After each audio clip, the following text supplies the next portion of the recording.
Hello guys, আজকের ভিডিওতে আমরা এই ফ্যানটা দিয়ে একটা এক্সপেরিমেন্ট করব। সেটা হচ্ছে যেসব কাঁচা বাজার থাকে, পেঁয়াজ, রসুন, বেগুন, এরকম ধরনের কাঁচা বাজার কিছু ফ্যানটা ঘুরন্ত অবস্থায় মানে চলন্ত অবস্থায় এটার উপরে ছেড়ে দিব। দেওয়ার পর দেখবো ফ্যানটা ওগুলা কেটে ফেলতে পারে নাকি, সেটাই আজকে দেখবো। ফ্যানটা নষ্ট হয়ে যায় নাকি ওগুলা কেটে যায়, তো আজকে সেটাই আমরা দেখবো। আর গাইস, মোটরটা ঘুরবে পুরো 24 ভোল্ট ব্যাটারির সাহায্যে।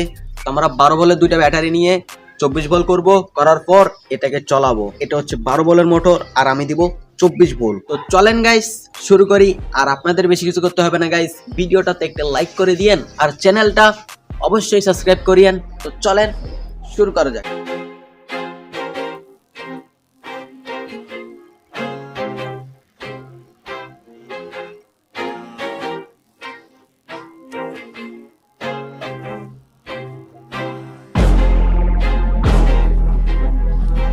তো গাইস, এখানে পাঙ্খাটা রাখি দিছি। পাঙ্খা রাখার পর এখন শুধু ব্যাটারির তারগুলো লাগাতে হবে ঠিকঠাক ভাবে। চলেন ব্যাটারির তারগুলো লাগানো যাক। তো গাইস, এখানে লাইনটা করে দিছি। তো ফ্যানটা আপনাদেরকে চালিয়ে দেখাই।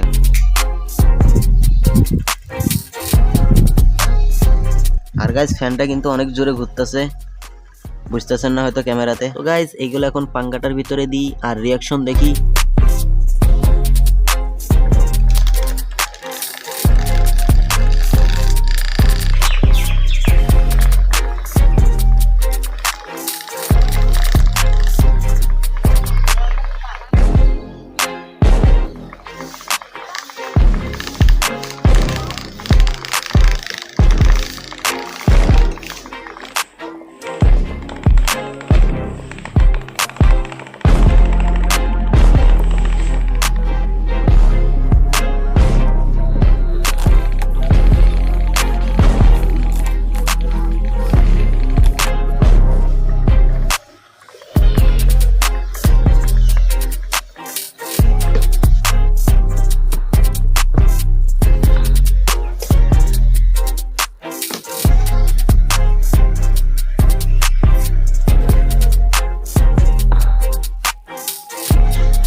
গাইস, এখানে মোটর এটা বাইরে যাইতেছে আর মোটরটা অনেক গরম হয়ে গেছে। তো গাইস, আমি এই পেঁয়াজটা আর লেবু এটা ছাড়া কোনো কিছুই পাই নাই, সব কিছু চুরমাচার করে ফেলছে। প্রায় 1 ঘন্টার উপরে চলছে 24 ভোল্ট ব্যাটারি দিয়ে। তো এতটুকুই ভিডিওটা, এতটুকু দেখার জন্য ধন্যবাদ। আর এতটুকু যখন আসছেন চ্যানেলটা সাবস্ক্রাইব করিয়েন আর ভিডিওটাতে একটা লাইক। তো বাই বাই।